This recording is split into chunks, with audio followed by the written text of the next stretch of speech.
পেঁয়াজ আর এই ডিমের জাদুকর এই রেসিপি একবার যদি কেউ খায় তাহলে এর স্বাদ মুখে লেগে থাকবে। এর স্বাদ ভোলার মতো নয়। তো বন্ধুরা, আবার তোমাদের সামনে নতুন একটা ভিডিও নিয়ে চলে এসেছি। আজকের আমি তোমাদের সামনে বানাবো ডিমের দারুণ একটা রেসিপি, সম্পূর্ণ ইউনিক একটা ভিন্ন স্বাদের রেসিপি। তো চলো পুরো ভিডিওর সঙ্গে থাকো। আশা করবো আজকের ভিডিওটা তোমাদের কাছে ভালো লাগবে। তো বন্ধুরা, এখানে আমি কিছুটা পেঁয়াজ এইরকমভাবে কুচিয়ে নিয়েছি আর এইরকম কিছুটা লম্বা লম্বা করে নিয়েছি। তো যাই হোক, বেশ কিছুটা আমি পেঁয়াজ নিয়ে নিয়েছি এই রেসিপির জন্য। আর আজকের পুরো ভিডিওটা দেখবে, সম্পূর্ণ একটা আলাদা ভিডিও। এখন আমি ডিম কয়েকটা ফাটিয়ে নেব।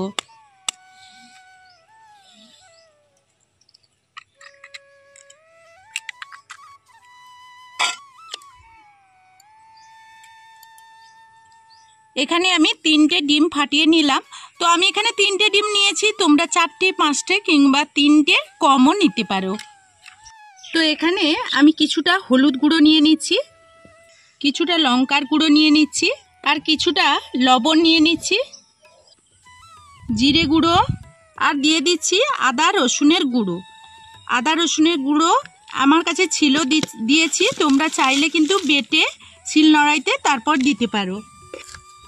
এখন এই সবগুলো উপকরণ খুব ভালোভাবে মিক্সড করে নেব।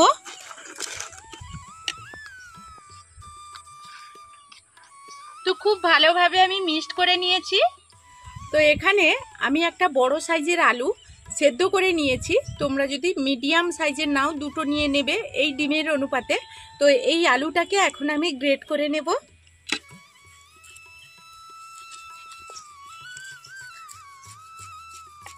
কি হয়, গ্রেটারে যদি গ্রেট করি এখানে কোনো দানা থাকবে না। আর হাতে যদি তোমরা এইভাবে মেখে নাও তো খুব ভালো করে মেখে নেবে, যাতে এর মধ্যে কোনো শক্ত দানা না থাকে। তাহলে এই রেসিপিটা ভালো হবে খেতে। আলুটা আমি খুব ভালোভাবে গ্রেট করে নিয়েছি। এখন এই ডিমের মিশ্রণের সঙ্গে মিশিয়ে নেব।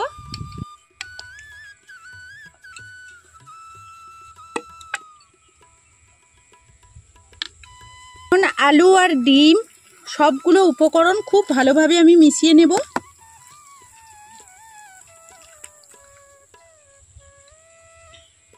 এখন খুব ভালো করে আমি মিশিয়ে নিয়েছি।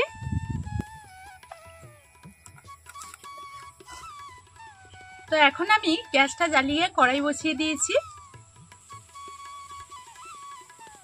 কড়াইয়ের মধ্যে দিয়ে দিচ্ছি সরষের তেল। তেলটা খুব ভালোভাবে আমি গরম করে নিয়েছি আর কড়াইতে ছড়িয়েও নিয়েছি।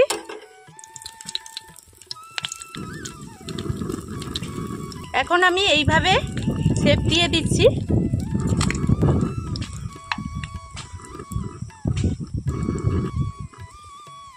তো একটা আমার এক পিঠ হয়ে গেছে, এইভাবে উল্টে পাল্টে ভেজে নেব।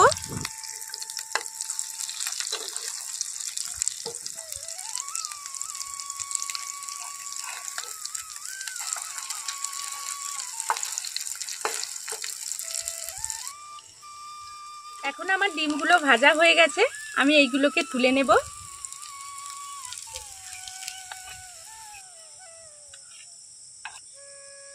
আবারও আমি একইভাবে দিয়ে দেব। তো এগুলো বেশ 2-3 ব্যাচে ভেজে নেব সবগুলো। তো এখন আমার সবগুলো ভাজা হয়ে গেছে, আমি এইগুলো তুলে নিচ্ছি।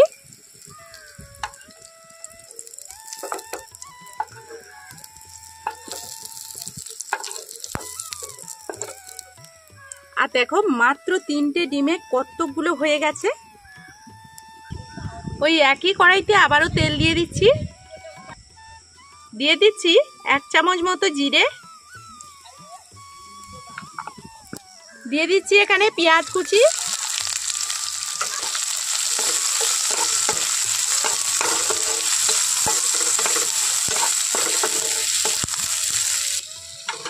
আর বন্ধুরা, প্রথমেই বলেছি যে এই ডিমের রেসিপিটা সম্পূর্ণ কিন্তু ইউনিক একটা রেসিপি।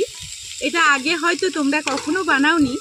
আর অল্প ডিমে অনেক মানুষের জন্য এই ডিমের রেসিপিটা তোমরা বানিয়ে ফেলতে পারবে। এখন আমি এখানে বেশ কিছুটা সরু সরু করে এরকম আলু কেটে রেখেছি, এগুলো দিয়ে দিচ্ছি।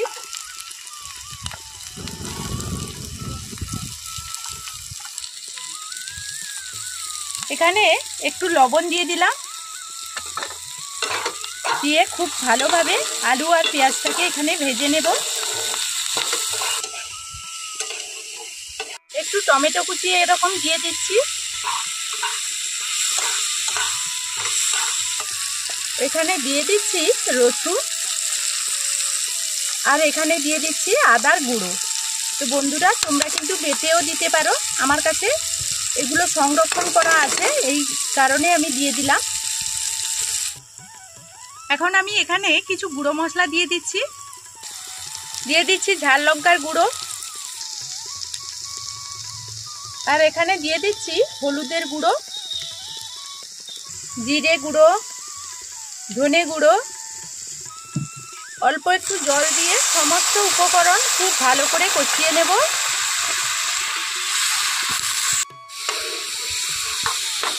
এখন আমি এখানে ঢাকনাটা দিয়ে দিচ্ছি।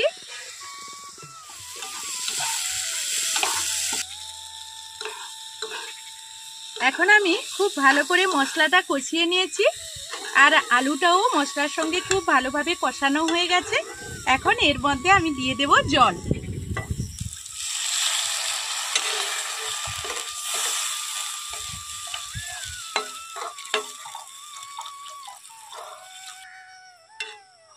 আর বন্ধুরা এখানে একটু জলের পরিমাণটা বেশি দেবে, কারণ কি আমরা যে ডিমের ভাজাগুলো দেব এখানে জলটা অনেকটাই টেনে নেবে, গ্রেভিটা মাখো মাখো হবে, তবুও এখানে জলটা একটু বেশি করে দিতে হবে।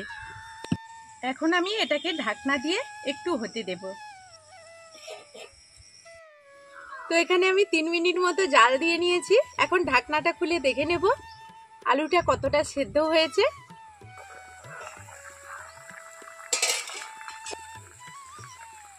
তো মনে হচ্ছে আলুটা আমার সেদ্ধ হয়ে গেছে, তবুও দেখে নিচ্ছি। দেখো আলু সেদ্ধ হয়ে গেছে। এখন আমি এই যে ভেজে রাখা ডিমগুলো, এগুলো সবগুলো দেব না, কিছু খালি মুখে খাওয়াও হয়ে গেছে, অনেকগুলোই হয়েছিল, তো এখান থেকে কিছু দেব। আর এমনিতে খালিতেও খেতে খুব ভালো লাগে এই রেসিপিটা, তো এইভাবেও তোমরা খেতে পারো। তো এখন আমি কয়েকটা দিয়ে দিচ্ছি।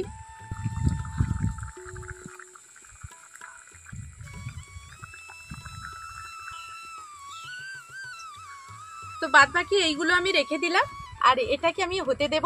আবারও আমি ঢাকনা দিয়ে দেব, দিয়ে 2 মিনিট মতো ফুটিয়ে নেব। ঢাকনা দেওয়ার আগে আমি এখানে 1 চামচ মতো চিনি দিয়ে দিচ্ছি। চিনিটা কেউ চাইলে স্কিপ করতে পারো, কিন্তু চিনিটা দিলে টেস্টটা ভালো আসে। আর দিয়ে দিচ্ছি হাতে তৈরি গরম মশলা।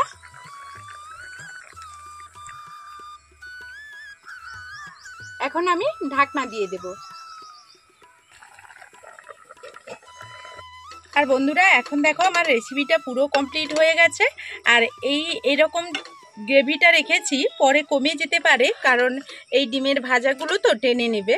আর দেখো কেউ কিন্তু ভেঙে যায়নি, সবাই সমান আছে, কেউ ভেঙে যায়নি, আর খুব সুন্দরভাবেই কিন্তু এই রেসিপিটা হয়ে গেছে।